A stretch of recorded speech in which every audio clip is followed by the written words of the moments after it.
Bruce Golding made a speech yesterday which had to be made. It had to be made, and I think he did it brilliantly.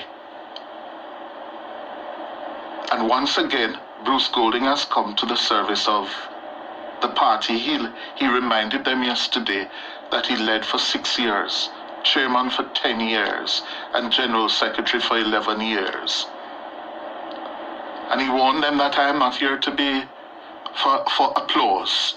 I don't come here to be applauded. And that speech possibly only him could make. And it had to do with the erosion in support and confidence and trust in the Holness administration, especially where corruption is concerned and the perception of corruption, that the government is corrupt. Bruce Golding tackled it head-on yesterday. And that is why you have party elders, you know. P.J. Patterson has had to do it from time to time in relation to the problems that has bedeviled his PNP. He has had to step into the breach and publicly urge caution, if not reprimand them. That is the role of the elder.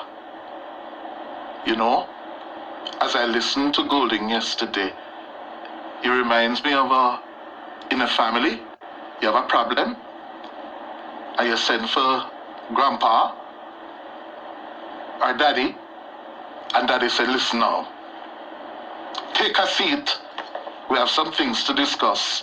And when you hear that, Tony said, Jesus, what we do now? You know, it's a serious matter. Because Bruce Golding gave them a proper dressing down yesterday. And we're up on the break? All right, let's go to the break and come.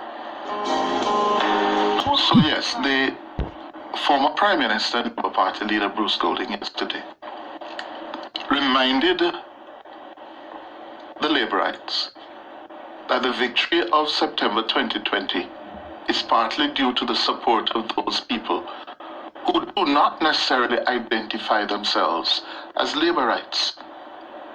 Yes? And therefore they should not spit into the faces of those people. He also reminded Labourites that the favorability and goodwill the Prime Minister enjoys is delicate and fragile. Winning an election is not just about bringing out Labour rights. As enough as we are, as broad as we are, there are not enough of us to win an election. So we have to attract the support of persons who do not identify themselves as Labourites, but who go out and vote for us because they believe in us, they trust us, they are convinced that we will make Jamaica a better place. Andrew Holness, more than anyone else, commanded that trust and that confidence. Since becoming Prime Minister, he has built a treasure trove of public goodwill. He has exhibited a style, a commitment, an energy, and a determination that has resonated with the Jamaican people.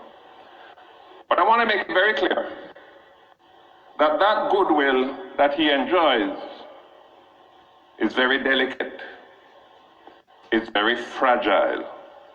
It has to be handled with the utmost care. It is something that can vanish in the twinkling of an eye.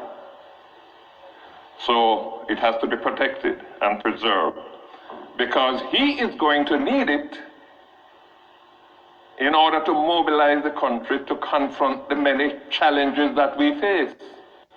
And we are going to need the public goodwill that he enjoys when the next elections come around.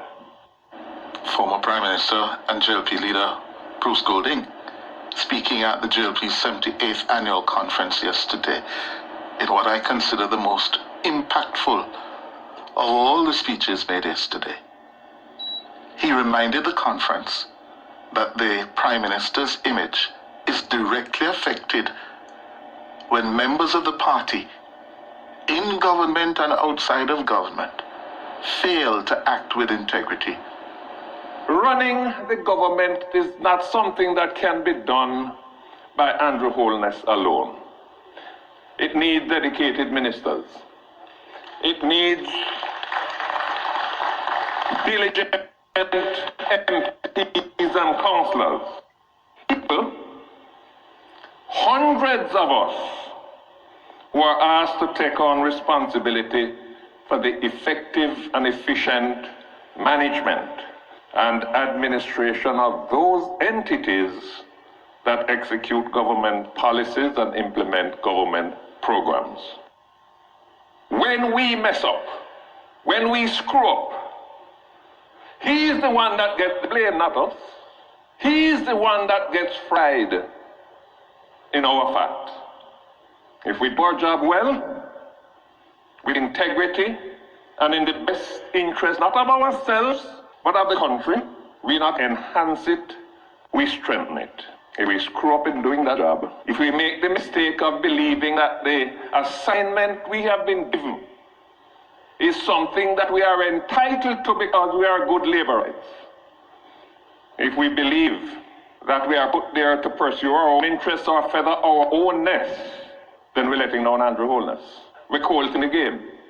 We must not let him down. We must not let down the thousands of laborites who put us where we are and who have kept us where we are. We must not spit in the faces of the thousands who don't identify themselves as laborites but went and voted for us because of the trust and the confidence that Andrew has inspired in them. We must never allow ourselves to be regarded as just another herring in the barrel. Papa Bruce, lay it down. That is a clear warning, a clear admission. The amount of scandals and allegations that have just been bedeviling the Holness administration are at a dangerous level. And somebody, if they were serious about conference, had to make that speech yesterday. And the former party leader did. You know, these politicians tend to forget when they're in the office where they're coming from and who put them there and who they're there to serve. As the former Prime Minister says, not to feather their own nests, but to serve people and deliver for people. And some of them have become drunk and arrogant with power. Yeah. Then forget the 20 years they were out in the political wilderness. Them other one now, out there, but they seem like these now determined to hand it back to them. And Bruce Golding is saying, don't. And he also did something, you know, and I want you to listen to this. He revealed that he spoke with Prime Minister Holness a week ago and encouraged Holness to use his political capital. I told Andrew last week that he's being forced on the back foot too often. Too often when he should be hitting boundaries and putting runs on the board, he's being forced to play defensive stroke to protect the wicket. Use a football analogy. He has to be spending too much time springing to the left and diving to the right to prevent a defender's goal. It's not fair to him. I told him last week that he has accumulated political capital that I wished I had had. I said to him, as my leader, as my successor, and as my friend, you have that political capital. Don't be afraid to use it when it is necessary to use it. Because if you don't use it, you're going to lose it. Now, this is my interpretation. Golding met with Wholeness last week, knowing what was happening in the heat of the CAP scandal. Before that, the AAJ, MIAL First Rock scandal. Yes? And all the others. And what Golding did yesterday was to provide political cover and say to Wholeness, now go and do what you have to do, because your government has gone off the track, has gone off the rails. The Wholeness administration, as it comes to the end of the end of 2021, is an administration bedeviled by all kinds of problems. It is an administration that needs revamping. It needs reshaping. It needs a new life. And what Golding did yesterday, based on my political knowledge, was to say to him, you have 49 seats in the parliament. Your position is unassailable. Chop who you have to chop. Shift who you have to shift. Or you have to revamp your government. Whether early in the new year or later this year. But this can't continue. The government is adrift.